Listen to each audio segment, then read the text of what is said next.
Look at this nappy-headed princess believing she can travel first class like a street rat. Karen Amara Johnson's natural hair was cut by Mitchell's scissors as two men pinned her against the fence chair. The terminal floor was struck by black curls as travelers formed a circle. Phones recording, cheers, cut it all off. Bet she smells like coconut oil and attitude.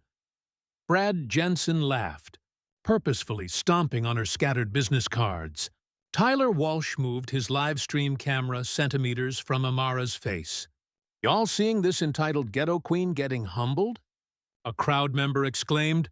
"Should have stayed in your lane, honey." Amara's Cartier watch shone, hands folded. Her voice sliced through the ridicule like silk over steel. The throng said, "Continue," shouted approval. They felt they were seeing justice. Have you ever been publicly humiliated and wondered, does respect exist for women like us? The scissors kept going. Karen Mitchell ran her fingers through her work like a prison officer. Rest of Amara's hair. No end yet. This must be done right. Fixed. Our grooming standards prohibit natural hair, ma'am said. Karen said, "This is a family airline, not some urban fashion show.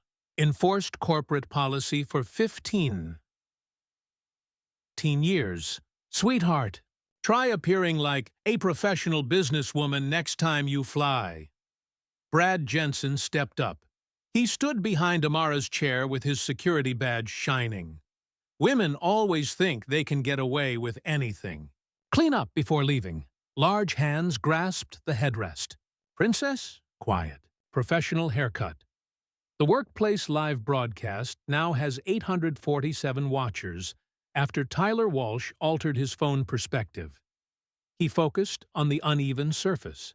At the airport, Karen's cuts get full salon treatment. Don't know their place. The terminal's 6:52 p.m. boarding announcement repeated. Last boarding in 28 minutes on Flight 447 to New York. Amara Board's .pass was scattered among the hairpieces. Brad's 1A first-class designation barely apparent. A crowd woman screamed, "Shorten it!" Another passenger laughed and recorded, holding up his phone. Karen grabbed a smaller pair of scissors from her supervisor's tool set. "Clean up. Can't you represent our airline like you?" She grabbed another chunk of Amara's hair, stark against the terminal's noise. Amara's phone buzzed frequently. Executive Assistant Sarah appeared 14 times on the screen with a text preview. Board attending Johnson Aerospace.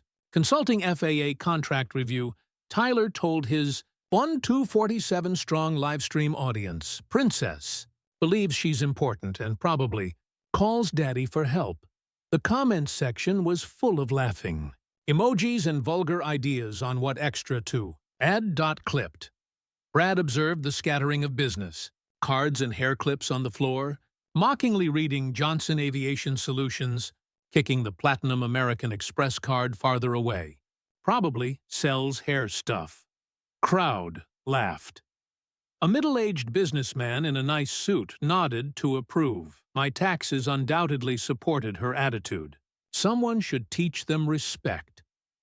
Karen admired Amara's hair as his wife mumbled assent and filmed with her own equipment. Uneven with missing patches. Much better for our needs. She addressed the crowd like a performer taking applause. Official company policy requires passengers to groom. Professionally, the gate had become an arena for 23 passengers. The group recorded and commented. A teenage girl live-streamed to TikTok followers. Airline personnel offering problematic passengers free haircuts. Derek Stone, the assistant manager, heard that he quickly analyzed the situation. Passenger restraint, public gathering, social media recording. Ma'am Mitchell follows protocol. He spoke authoritatively. This gentleman, sorry. This lady needs to groom well or find alternative transportation. Derek, we've been reasonable. He adjusted his tie and assessed the situation. Miss, maybe your boyfriend can pick you up. Shopping or going to the salon. His dismissive attitude men nodded as Amara's Cartier watch captured their attention. Several others noticed her calm, deliberate action as she carefully raised her hand to check the time. Watched instead of filming. Her voice sounded silky. Please continue. I'm learning a lot about your company. Culture. Tyler's live video captured her unnaturally composed visage despite the onslaught. Consider this attitude, getting a free haircut and behaving superior. With their grooming gate trending, 247 viewers watched. Karen took electric clippers from her maintenance kit. Many passengers cheered the buzzing sound, "Shave it." "Bald is beautiful," another shouted, inciting more. Laughing as Karen approached with the clippers, Brad tightened his grasp on the chair. He mumbled, "You're better than everyone." Loud enough for cameras. Amara's phone showed, now 47 missed calls. Bloomberg notifications appeared on her screen. Johnson Aviation shares rose 12% on federal contract announcement. The text appeared briefly before Tyler's camera angle changed. Dispersed business cards and hair clippings told a story nobody read. Johnson Aviation Solutions CEO, Federal Aviation Consulting, FAA Senior Advisor. Laying like evidence in a unidentified crime scene. 24 minutes to go. The unexpected countdown began. The electric clippers buzzed in Karen's hands. At 7:01 p.m., 19 minutes to departure. Yet the audience has nothing. Aim of ending this entertainment early. Do the job right. Derek Stone gave his assistant manager power to endorse the spectacle. Don't want her half-boarding done. Company standards must be followed. The clippers cut what was left. Amara's hairline. More black curls piled up at her feet. Mix with dispersed platinum credit cards and business paperwork. Tyler's live broadcast peaked at 3,247 viewers during his live commentary. Fully operational airport barbershop. It beats reality TV. Participants spontaneously created a betting pool, the Travelers. A dude in a Cubs jersey said $20, says they shave it entirely. A woman with luxury bags said, "Take that bet." 50 says they buzz cut her. Money changed hands as phones recorded from every angle. The hashtag spread via social media. Trendy Hatch Airport bar nationally. Grooming justice and entitled princess are rising. Comments outpaced Tyler's reading. Shave all. Respect should have been learned. Finally, responsibility. Karen meticulously clipped and left practically hairless patches. There we go. More civilized. She displayed Amara's natural hair clumps. Trophies. This is professionalism, ladies and gentlemen. 2 TSA agents occurred through Derek's radio appeal to the audience. He has a disruptive female passenger.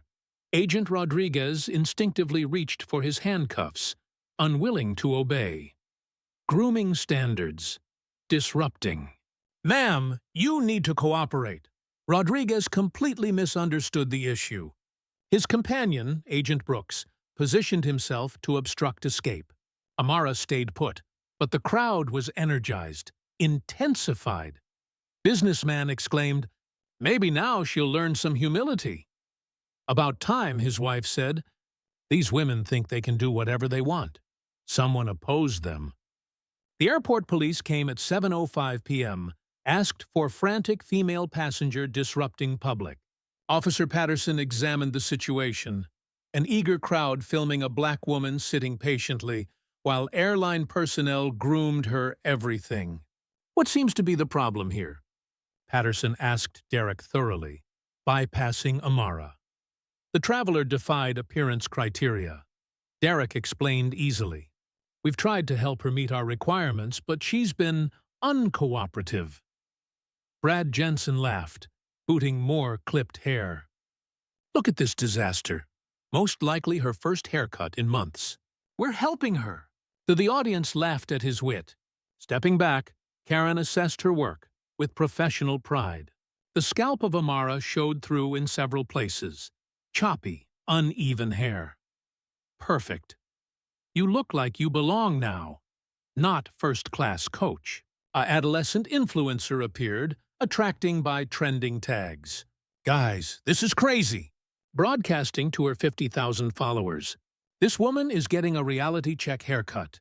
This will snap internet. Betting pool grew. How short will they go? A razor? Should we start wig collections? Gates echoed with laughter. More passengers skipped flights to watch. Amara's phone showed now 63 missed calls. The screen showed notifications cascading. Meet in 2 hours. Delay in federal contract signing. Senator's office seeking status. New calls erased each message rapidly. Tyler focused on her face for his live stream viewers. Look at this expression. Acting royal. These bald women consider them special. The official HA grooming gate viewer count was 4,101 trending nationwide. A Lululemon woman triumphantly grasped her phone, posting this everywhere. Someone is finally holding them accountable for their behavior. Her video had 500 shares in 3 minutes. Derek checked his watch. 7:08 p.m. People, 12 minutes left. Let's finish professionally. Turned to exceedingly patient Amara. Your look meets our expectations, miss. You'll get a $300 voucher for tomorrow's flight and a free grooming kit. This look. The audience applauded. Several passengers yelled approval. Generous offer. Take the offer. Greater than she deserves. Karen made one little toolbox hand mirror. Want to see improvement? She mockingly angled it to capture Amara's reaction to her hair loss. Brad he approached, his boots crunching the hair and business cards. Come on, princess.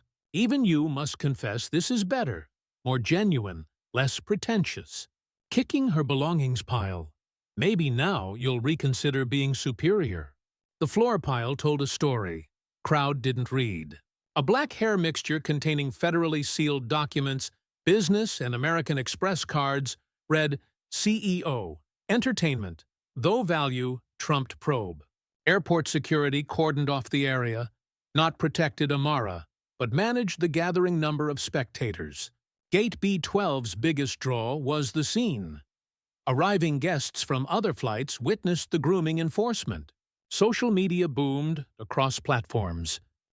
Tweets about Hatport justice and grooming spread. Policy. Mindset shift. A local news station chose increase feed. It became the day's feel-good story. Passenger gains humility. Amara slowly touched her remaining hair. The gesture was so straightforward and human that some passengers were moved. Back looked uncomfortable, but most cheered. 12 minutes, Derek repeated.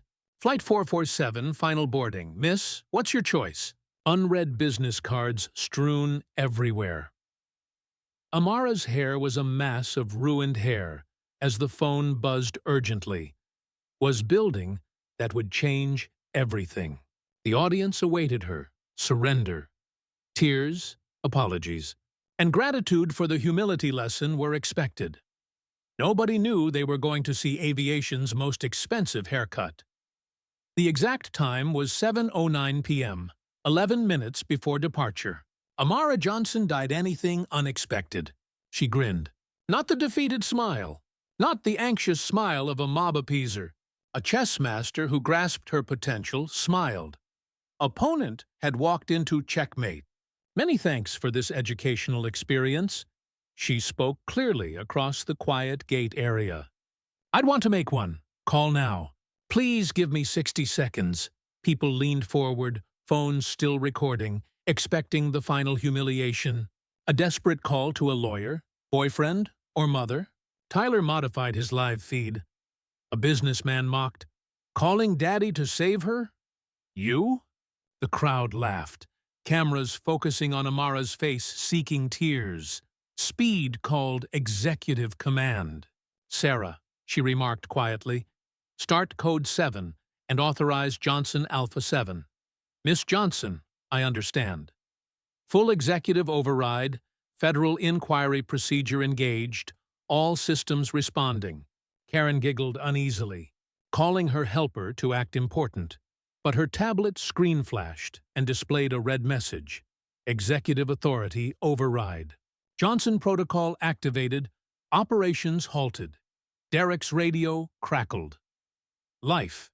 Management must respond to the Crisis Command Center immediately. Code 7 Federal Protocol.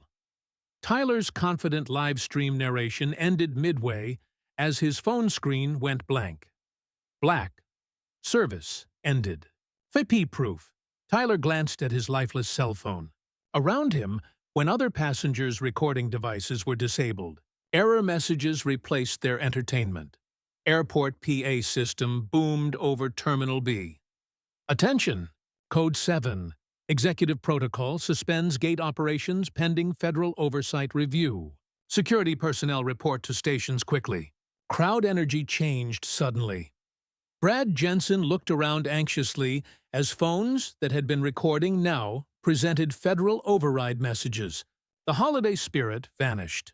Karen murmured, "This is some kind of joke."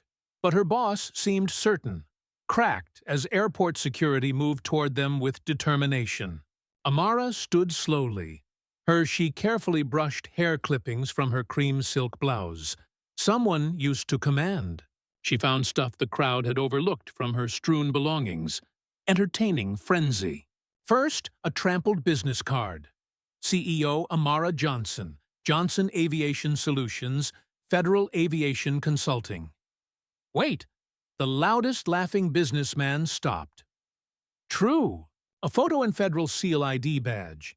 FAA Senior Transportation Department Compliance Advisor, Level 7 clearance. Derek looked at the caller ID as his phone rang with an executive urgency. Tone, urgent.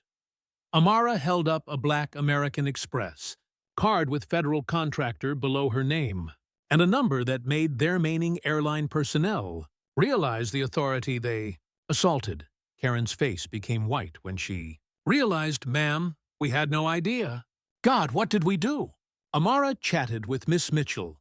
New authority caused everyone subconsciously retreat.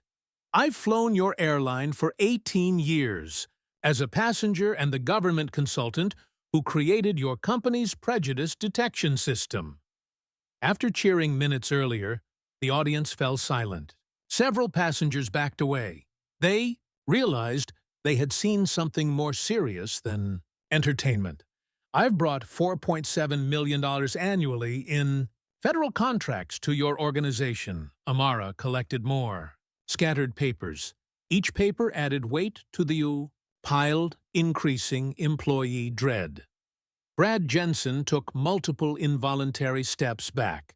Swagger gone, we were merely observing policy. Nobody knew. "You assaulted me. You degraded me based on my race," Amara said, caressing her devastated hair. "Gender," and broadcast it for amusement. While on federal business, Tyler paled as he gazed at the classified security clearance. Derek terminated the live stream on his crippled phone due to federal evidence. His phone call, his face sallow.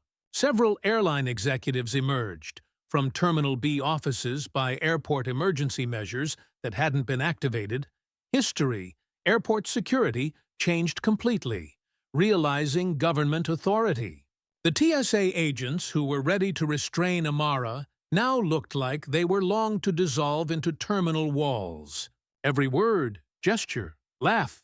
Amara claims she was recorded, speaking at a conversational level, not just assault, federal civil rights. Enforcement apparatus was mounted throughout this terminal, from assaulting a federal contractor during confidential travel. Brad kicked her briefcase across the floor, so Amara grabbed a laptop. The screen showed real-time data. Data analytics erased Derek's color. Federal investigation automatically to Civil Rights Division alerted. Chief Legal Officer Margaret Hayes, activated VP of Operations, followed her at a dead sprint across the terminal floor, and a crisis management team that appeared to comprehend the gravity of the situation. "Gentlemen, ladies," Amara stated with gentle authority, "I brief senators and cabinet members, but your airline is my principal case study.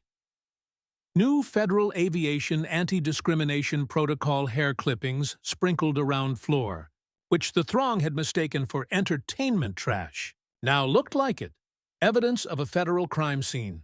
CEO Patricia Williams arrived with security, her face reflecting the understanding that her subordinates had just hurt one of the federal government's most powerful aircraft consultants.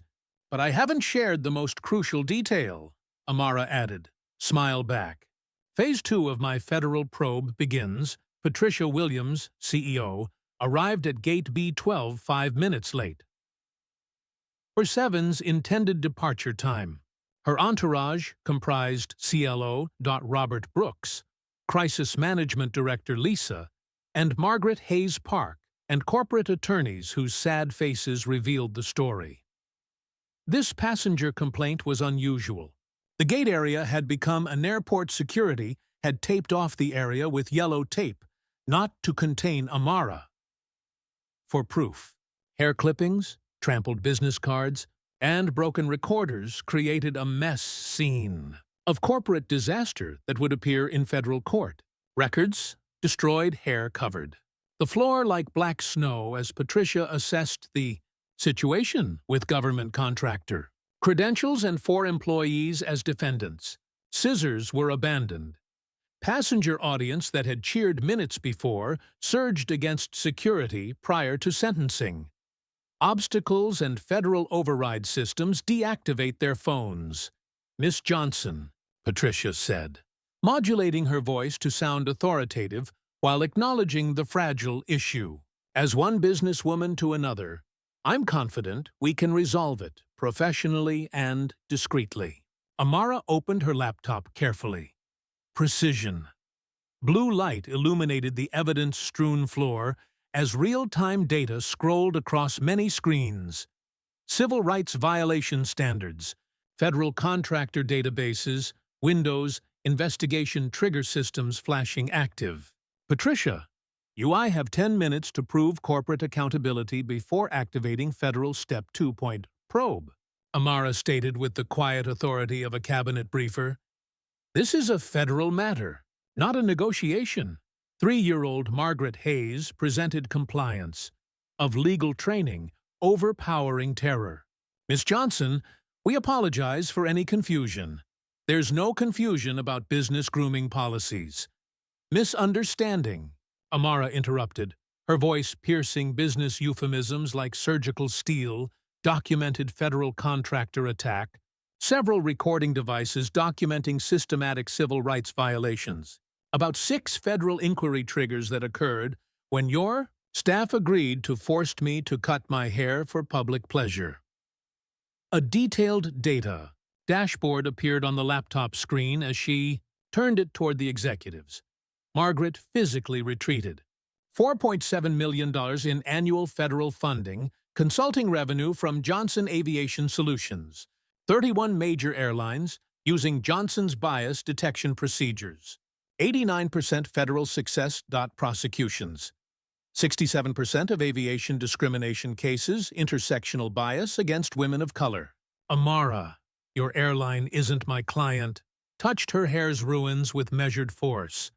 I use you for federal anti-discrimination studies, and this assault gave the Department of Transportation the perfect intersectional discrimination case study with real-time recording. Robert Brooks urgently muttered to Patricia. She created our bias detection system. She may see all incident reports, employee complaints, and discrimination complaints. Patricia's case from the past 18 months.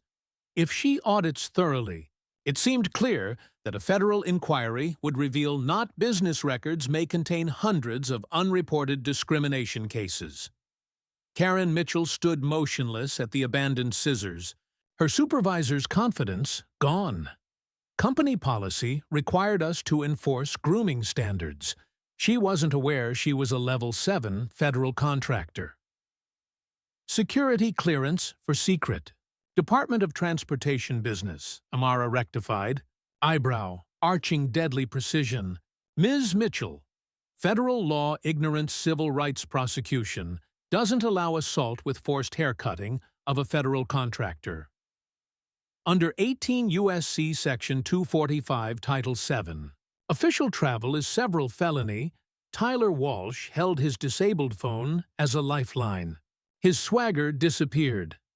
The live stream was ordinary, corporate social media.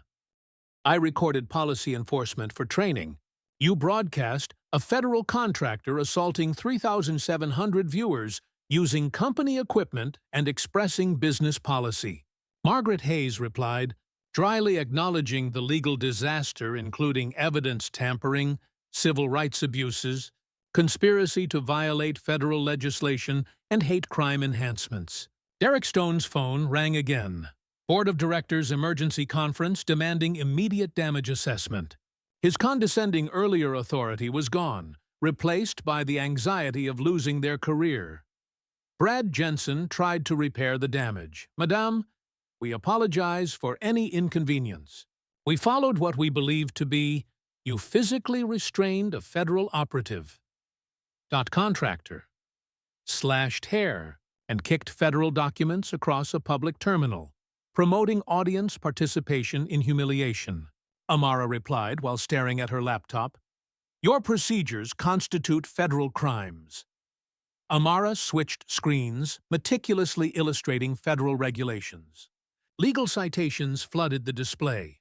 Title 7, Civil Rights Violations, Race and Gender-Based Physical Assault, FAA Section 259.4. 4. Intersectional Federal Contractor Protection Act, Section 15.7, Passenger Service Discrimination Attack on Government Personnel. During official travel, and my fave, 18 U.S.C., Scepter 245. Federal race and gender-based hate crimes in federally protected activities. The legal weight settled like concrete as she paused. Every offense, penalties up to $250,000 per incident, with criminal charges consequences, including federal jail. Patricia's crisis management education realized the stakes and acted. Dear Miss Johnson, what is unsuitable incident handling that shows our civil rights commitment?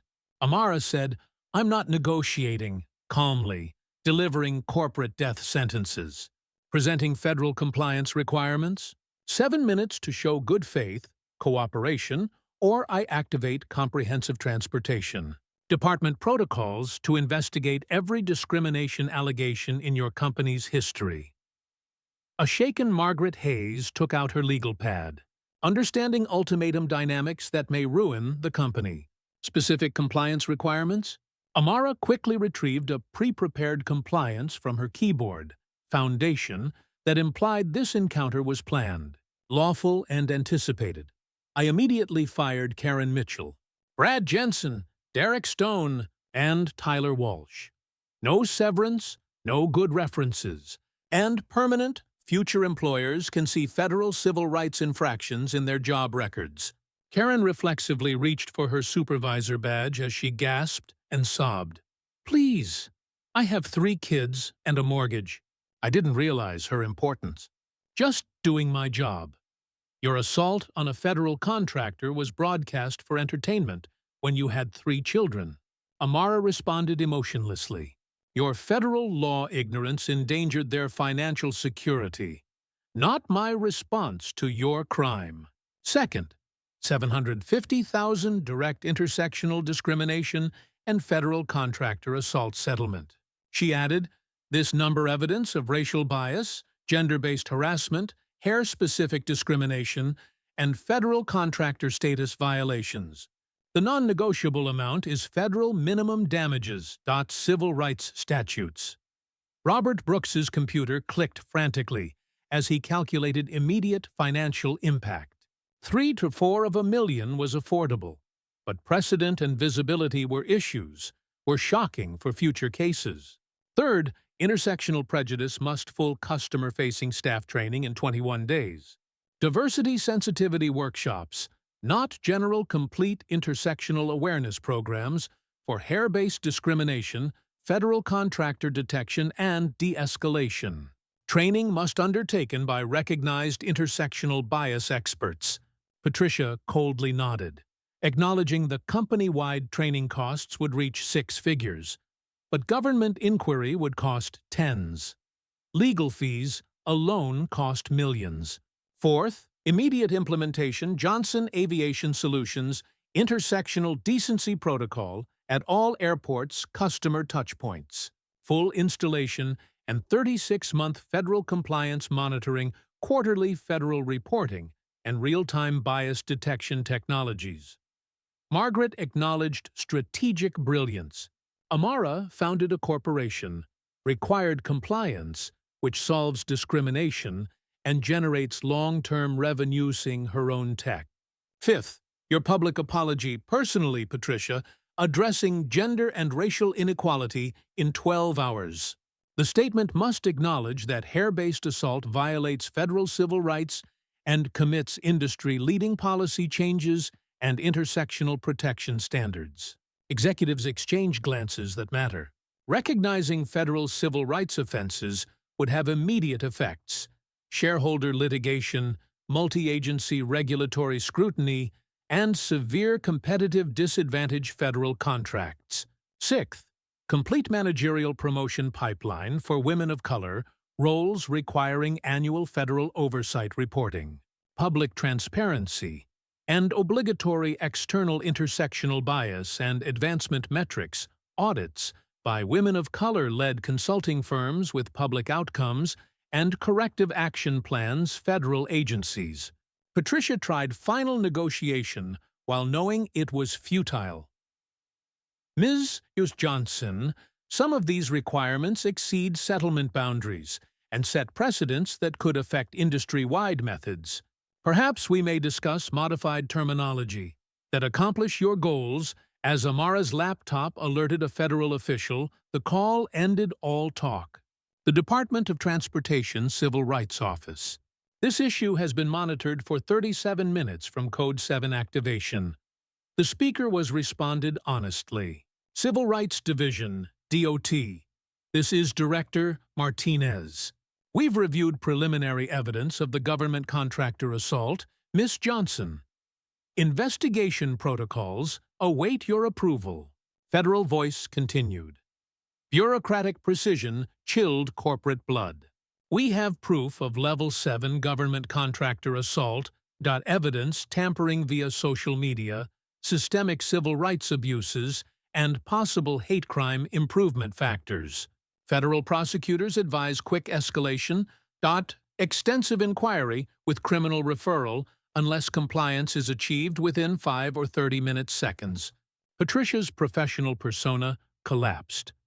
Ms. Johnson, we accept all terms immediately and unconditionally. How to stop federal investigation escalation? You don't stop it, Amara said. Closing the laptop with finality rang through the terminal. Phase 2. Federal investigation is impossible. Stopped. Federal contractor assault protocol is necessary. Yet good faith compliance may affect prosecution suggestions' scope and severity. Her hair around her feet revealed the whole story. What started as crowd entertainment was the most expensive corporate haircut ever. Exactly 36 minutes later, 7:45 p.m., initial scissor cut. Karen Mitchell, Brad Jensen, Derek Stone, Tyler Walsh received termination letters. Security led them out. Premises as federal officials seized business devices as evidence. Karen had a supervisor badge, worn with authority, was in a government contractor evidence bag. Exhibit C. Attack. Corporate termination occurred, efficiency that contrasted with their chaotic attack. Human Resources Director Janet Morrison read the accusations. Immediate termination with federal civil rights crimes, contractor assault, evidence manipulation, and activity that harms company brand and federal compliance. Karen held her private packing her possessions in a cardboard box, crying. 18 years with this company, she whispered to no one. It finishes after 18 years because I cut some woman's hair. Margaret, you didn't. With legal precision, Hayes rectified. When a government contractor was traveling, you assaulted her hair, secret government business. Federal prosecutors will highlight a key legal distinction. Criminal proceedings, Tyler Walsh's last company live stream received 47,000 views. Government override stopped it. Federal court would use the footage as evidence. "Just trying to become viral," he murmured, terminating his social media career prematurely. Salt, I didn't realize, would become viral. Brad Jensen shook hands to hand out his security credentials. 23 years at airport security, and career ended with federal assault accusations. What should I tell my wife and kids? How do I say I'm going to federal prison for cutting hair? Whose Derek Stone assistant manager position gave him confidence to exacerbate the problem. Now faced utter damage his flight career. Due to federal civil rights abuses, no airline would hire him. "This is insane," he repeated. "Over hair? This is all over my hair." CEO Patricia Williams addressed a rushed press conference at 8:30 p.m. Her statement beforehand airline history's most expensive apologies. O'Hare's conference room was full of reporters, smelled blood in a major civil rights story, and descended like vultures. "Our airline tonight failed spectacularly." Patricia spoke calmly, despite the company tragedy. "We let down Ms. Amara Johnson, a recognized federal contractor and aviation professional. We let down women of color everywhere, who deserve respect when traveling. Margaret's squad performed the assault with legal precision, not policy enforcement. Johnson's hair violated her civil rights, dignity, and federal legislation. Natural black hair discrimination is racial discrimination." Social media exploded in minutes. Apology video got 2.3 million views in 6 hours. For Bichichidi hair assault, 30 Jason case trending nationwide. Supportive to skeptical comments, but aviation was shaken by company admission of federal civil rights abuses. Other airlines quickly distanced themselves, citing hair discrimination. Southwest Airlines promised a complete grooming review. Delta promised New American Airlines quietly contacted Johnson about intersectional bias training. Aviation Solutions Bias Detection Consulting. First report by 9:15 p.m. All O'Hare customer-facing staff received an emergency prejudice sensitivity briefing from Dr. Kinya Tatati. Williams of the University of Chicago Civil Rights Institute studied hair-based prejudice. Black hair is not federal contractor identification. Unprofessional. Dr. Williams told the employees, many of whom were still absorbing the evening's events. Touching, cutting, or demanding hair changes is assault, regardless of workplace rules. Attacking federal contractors carries harsher sanctions that can ruin lives and businesses. Thompson Protocol was quickly renamed. Johnson Protocol, after legal scrutiny, integrated into all airline operations in 72 hours. Ironically built by Amara's business, time bias detection system now checks every customer interaction for discriminatory language, behavior, and policy enforcement. Anonymous reporting travelers and workers might document via applications within 48 hours. First reports of hair-based discrimination flooded government monitoring authorities. Prejudice, accent ridicule, name pronunciation bias, and countless more prior to government investigation. Intersecting infractions were common. The Department of Transportation Civil Rights Office began their extensive inquiry on time despite the airline's compliance initiatives. Director Martinez's team found a worrisome pattern. 89 similar events involving women of color and corporate data over 18 months, including 23 examples of hair-based discrimination dismissed as grooming policy enforcement cost $3.2 million in federal fines. After the whole inquiry, the consent decree required 5 years. Federal monitoring with quarterly intersectional bias measures required promotion targets women of color and publicly reported annual third-party discrimination audits. The aviation sector was shaken by the ripples. Within 6 months, 18 others major airlines voluntarily embraced. Johnson Aviation Solutions, intersectional dignity. Protocol realizing federal oversight was inevitable, and cooperation was better than investigation. 3 weeks later, Amara was the main expert on aviation discrimination at congressional hearings. Her calm, authoritative testimony during the assault changed federal law. Permanent aviation policy. Hair discrimination isn't about grooming norms, she told the Senate Commerce Committee. Beauty standards are weaponized to shame women of color. Airline workers chopped my hair while broadcasting it. Entertainment, not policy enforcement, was my dignity's public lynching. The hearing room was silent when Senator Maria Gonzalez asked Ms. Johnson, "How? Do we avoid this for other women?" "Senator, we demand respect." Amara said, "The Johnson Protocol doesn't just noticing bias has implications. Automatic, real-time federal reporting investigative triggers and personal culpability for discriminating workers." The 2025 Airline Passenger Dignity Act passed. Congress bipartisanly support 6 months later.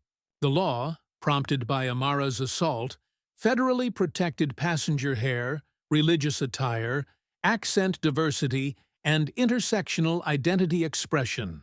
Airlines breaking the statute were automatically investigated by the feds, and possible operating license loss. Quieter moments brought personal victory. Amara flew first class to New York on the airline's private jet 3 days later with a female crew. Apologized repeatedly for co-workers' actions. The new skipper Ana Maria Santos, the first Latina to lead the route, was part of Amara's diversity pipeline. Mandated. Legal settlement funds created Amara Johnson Women of Color Aviation Scholarship, sponsoring 78 first-year students. Young women applied, seeing Amara's narrative as proof that dignity and skill could triumph. Hate and ignorance. Amara spoke at 25 prominent universities. Her method: always choose professional preparation over emotional reaction. They wanted my rage, beaten, pleading.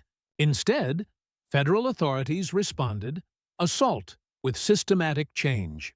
A Harvard Business School case study titled Turning Intersectional Humiliation into Industry Transition, mandatory reading in corporate ethics and crisis management classes. The example showed Amara's smart response accomplished more litigation or demonstrations ever could. The intellectual victory was complete. No bloodshed, retribution, or wealth. Only expertise, prep, law, and precision transformed systemic discrimination into systematic change. The scissors that had her hair cut symbolized change and was placed in the Smithsonian's Civil Rights Museum. Personal dignity could change industry. 6 months after assault, Business Week's cover has Amara as the CEO who changed aviation. She wore a beautiful natural crown in the photo to emphasize beauty and professionalism. Didn't fit white ideals. Gate B12's scattered hair clippings formed a movement, safeguarded millions of passengers from prejudice. What started as cruel entertainment crowd education became industry-wide. It turns out justice grew, best from systematic change seeds. 1 year later, Amara Johnson stood before Senate Aviation Subcommittee. Her trademark exquisite twist on natural hair look. Lawmakers and industry focused on the scissors attacked. Woman. Politicians and civil rights. Activists celebrated the Airline Passenger Rights Act's first anniversary. Dignity. Act current Johnson intersectional. Protocol is active in 94% of major, she testified, in U.S. airports with the same calm. Authority? Dismantled corporate arrogance at gate. B12, discrimination against women industry-wide have dropped 73%, while minority consumer satisfaction scores traveler growth is 31%. The figures revealed from scattered hair clippings to organized change. Aviation leadership diversity jumped 45% for women of color, with many citing Amara's prominence for motivating their careers. Subcommittee Chair Senator Williams asked everyone, wanted response.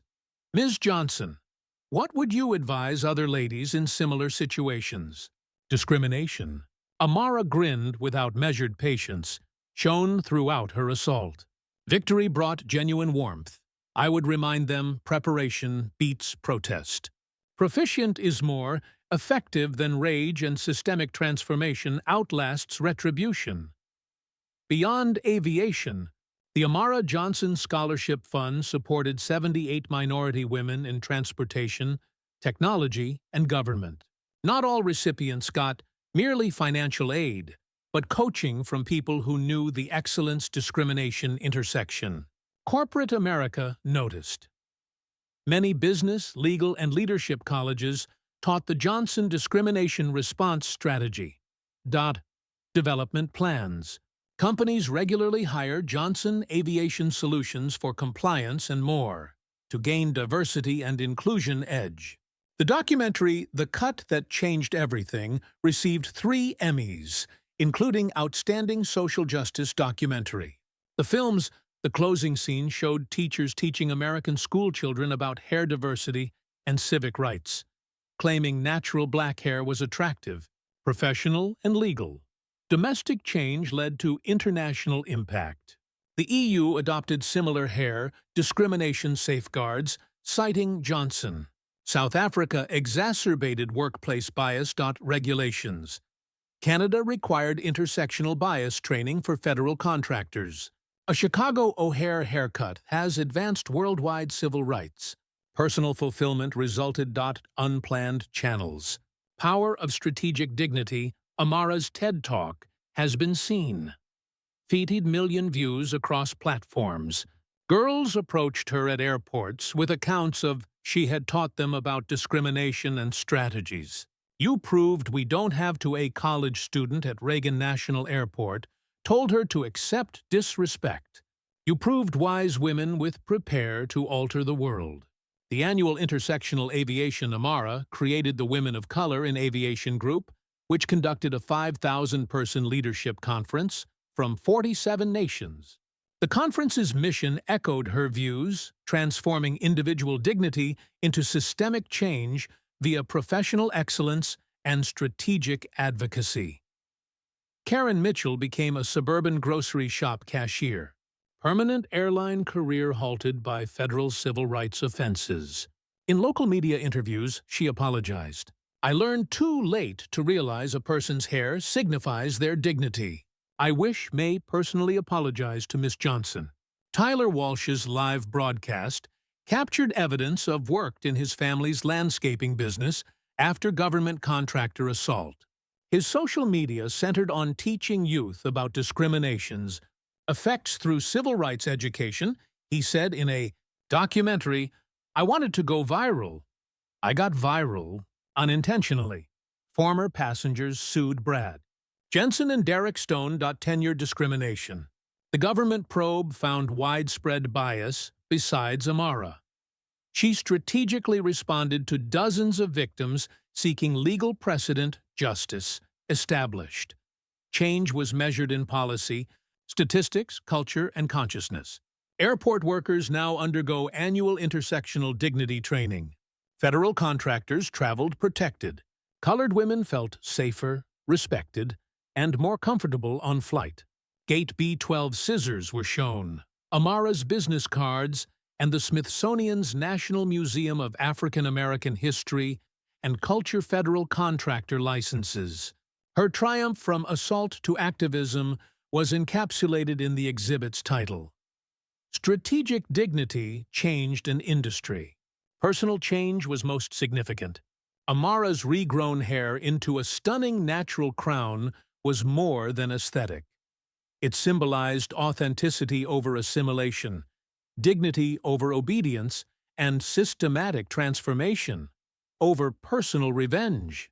In front of her bathroom mirror every day, morning, running her fingers through hair now legally protected in the transportation business, Amara contemplated a fundamental fact.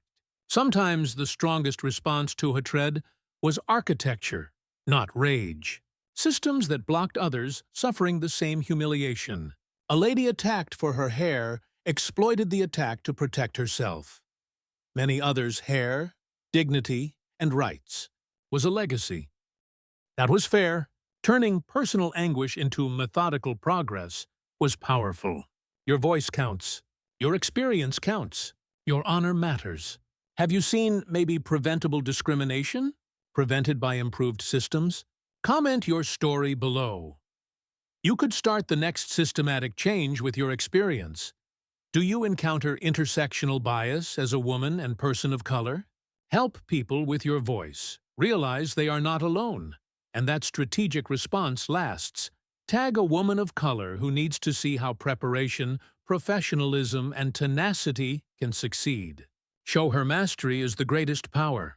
Subscribe Black Soul More Strategic Victories versus Prejudice, because every others can follow this dignity-defended story. Tell this story with everyone who believes intelligence and preparation can change injustice forever. Systematic reform can be the most effective retaliation. We lift each other, especially like us women dream, like us and reject prejudice.